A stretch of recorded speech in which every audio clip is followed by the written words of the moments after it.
ರಾಷ್ಟ್ರೀಯ ವಿಜ್ಞಾನ ದಿನದ ನಿಮಿತ್ತ ಕೊಂಕಣ ಎಜುಕೇಷನ್ ಟ್ರಸ್ಟ್ನ ಸರಸ್ವತಿ ವಿದ್ಯಾಕೇಂದ್ರದಲ್ಲಿ ಹಮ್ಮಿಕೊಂಡ ಕಾರ್ಯಕ್ರಮ ವಿದ್ಯಾರ್ಥಿಗಳಿಗೆ ಸ್ಫೂರ್ತಿದಾಯಕವಾಗಿದೆ ಎಂದು ರಾಷ್ಟ್ರೀಯ ಸ್ಪರ್ಧಾತ್ಮಕ ಪರೀಕ್ಷೆಗಳ ಸಂಪನ್ಮೂಲ ವ್ಯಕ್ತಿ ವಿಧಾತ್ರಿ ಅಕಾಡೆಮಿಯ ವಿಕ್ಕಿ ವಾಸ್ವಾನಿ ಹೇಳಿದರು. ಕುಮಟಾದ ಸರಸ್ವತಿ ವಿದ್ಯಾಕೇಂದ್ರದಲ್ಲಿ ನಡೆದ ವಿದ್ಯಾರ್ಥಿಗಳ ವಿಜ್ಞಾನ ವಸ್ತು ಪ್ರದರ್ಶನ ಕಾರ್ಯನಿರ್ವಹಿಸುವ ವಿಜ್ಞಾನ ಪರಿಕರಗಳ ಪ್ರದರ್ಶನವನ್ನು ಉದ್ಘಾಟಿಸಿ ಅವರು ಮಾತನಾಡಿದರು. ಎಳವೆಯಲ್ಲಿಯೇ ವಿದ್ಯಾರ್ಥಿಗಳಿಗೆ ವಿಜ್ಞಾನದ ಕುರಿತಾಗಿ ಆಸಕ್ತಿ ಬೆಳೆಸಬೇಕು. ಇಂತಹ ಕಾರ್ಯ ಮಾಡುವುದು ಪ್ರಸ್ತುತ ಸಮಾಜದ ಅಗತ್ಯತೆಯಾಗಿದೆ. ದೊಡ್ಡ ದೊಡ್ಡ ಪಟ್ಟಣಗಳಲ್ಲಿ ಅವುಗಳಿಗೆ ಸೂಕ್ತ ವ್ಯವಸ್ಥೆ ಇರುತ್ತದೆ. ಆದರೆ ಕುಮಟಾದಂತಹ ಸ್ಥಳದಲ್ಲಿ ಇರುವ ಸಂಪನ್ಮೂಲಗಳ ಬಳಕೆಯನ್ನೇ ಮಾಡಿಕೊಂಡು ಇಷ್ಟು ಉತ್ತಮವಾಗಿ ಈ ರೀತಿಯಾದ ವಿಜ್ಞಾನ ದಿನವನ್ನು ಹಮ್ಮಿಕೊಂಡಿರುವುದು ಶ್ಲಾಘನೀಯ ಎಂದರು. You have to just think about, physical activities, correct or not? You don't have to think about only physical objects. It is also related with your religion. And our ancient, India, if you see the professors here, if you see the gurus here, they have been very much concerned with connecting the science and religion. Do you agree or not? Yes. If you see Ayurvedic science, if you see the kind of Vedas and Upanishads we have, so everything is explained in those things. So science is something not new to us. It is all in our system. So don't separate science and religion.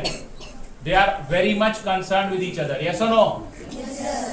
So ಇದೇ ಸಂದರ್ಭದಲ್ಲಿ ನಡೆದ ಸಭಾ ಕಾರ್ಯಕ್ರಮಗಳನ್ನು ಉದ್ಘಾಟಿಸಿದ software engineer ರಾಮಪ್ರಸನ್ನ ಖಾರ್ವಿ ಮಾತನಾಡಿ 1928ರ February 28ರಂದು ಮಹಾನ್ ವಿಜ್ಞಾನಿ sir CV. Raman ಅವರು ವಿಶ್ವ ಪ್ರಸಿದ್ಧವಾದ ರಾಮನ್ ಎಫೆಕ್ಟ್ ಅನ್ನ ಜಗತ್ತಿಗೆ ಬಹಿರಂಗಪಡಿಸಿದರು. ಈ ದಿನವನ್ನು ಇಷ್ಟು ವಿಭಿನ್ನವಾಗಿ ಹಮ್ಮಿಕೊಂಡು ಸಂಸ್ಥೆ ವಿದ್ಯಾರ್ಥಿಗಳ ಭವಿಷ್ಯತ್ತಿಗೆ ಮುನ್ನುಡಿ ಬರೆದಿದೆ. ವಿಜ್ಞಾನ ಎಂದರೆ ಇರುವುದನ್ನ ಹೊಸ ದೃಷ್ಟಿಕೋನದಲ್ಲಿ ನೋಡುವ ವ್ಯವಸ್ಥೆಯಾಗಿದೆ. ವಿದ್ಯಾರ್ಥಿಗಳು ವೈವಿಧ್ಯಮಯವಾದ ವೈಜ್ಞಾನಿಕ ಪರಿಕರಗಳನ್ನ ತಯಾರಿಸಿದ್ದು ಅವರ ಮುಂದಿನ ಬದುಕಿಗೆ ಅದು ಮಾರ್ಗದರ್ಶಿಯಾಗಲಿದೆ ಎಂದರು. ಸೈಂಟಿಫಿಕ್ ಡಿಸ್ಕವರಿ ಅಂತ ಅವರು ಇಂಡಿಯಾಗೆ ಬಂದು ಇದರ ಮೇಲೆ ಎಕ್ಸ್ಪೆರಿಮೆಂಟೇಷನ್ ಮಾಡಿದ್ರು. ಸೊ ಈ ಎಕ್ಸ್ಪೆರಿಮೆಂಟೇಷನ್ ಮಾಡಿದಾಗ ಅವರಿಗೆ ತಿಳಿದಿದ್ದು whenever a white light passes through a material, ಅಂದ್ರೆ ಒಂದು ಬೆಳಕು ಒಂದು ಮೆಟೀರಿಯಲ್ ಥ್ರೂ, ಯಾವುದೇ ಮೆಟೀರಿಯಲ್ ಇರ್ಬೋದು, ಗಾಳಿ ಇರ್ಬೋದು, ನೀರು ಇರ್ಬೋದು, ಪ್ಲಾಸ್ಟಿಕ್ ಇರ್ಬೋದು, ಅದರೊಳಗೆ ಪಾಸ್ ಆದಾಗ ಆ ಲೈಟ್ ಮಾಲಿಕ್ಯೂಲ್ಸ್ ಇಂದ ಡೈವರ್ಟ್ ಆಗುತ್ತೆ.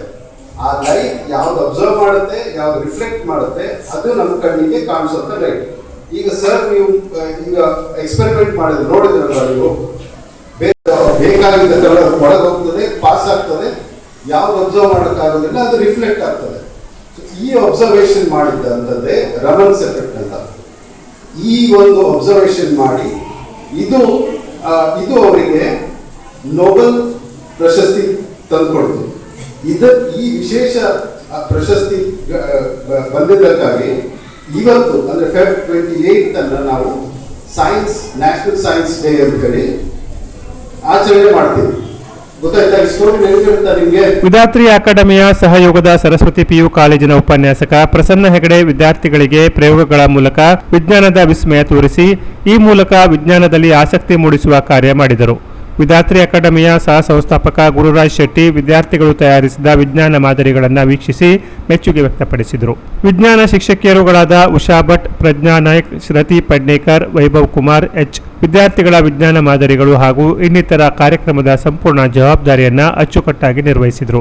ಮುಖ್ಯೋಪಾಧ್ಯಾಯ ಗಣೇಶ್ ಜೋಶಿ ಸಂಕೊಳ್ಳಿ ಸ್ವಾಗತಿಸಿ ಪ್ರಾಸ್ತಾವಿಕ ನುಡಿಗಳನ್ನು ಆಡಿದರು. ಶಿಕ್ಷಕ ಗೌರೀಶ್ ಭಂಡಾರಿ ನಿರೂಪಿಸಿದರು. ಮುಖ್ಯ ಶಿಕ್ಷಕಿ ಸುಜಾತಾ ನಾಯ್ಕ್ ವಂದಿಸಿದರು. ವಿದ್ಯಾರ್ಥಿಗಳು ಸ್ಮಾರ್ಟ್ ಆಂಬ್ಯುಲೆನ್ಸ್, ರೇನ್ ಸೆನ್ಸಾರ್, ಭೂಕಂಪ alarm, hologram, light fidelity, atomic water function, smart city ಅಂತ ಹಲವಾರು ವೈವಿಧ್ಯಮಯ ಹಾಗೂ ಕ್ರಿಯಾಶೀಲ ವಿಜ್ಞಾನ ಮಾದರಿ ತಯಾರಿಸಿ ಗಮನ ಸೆಳೆದರು.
Canara plus news Kumta.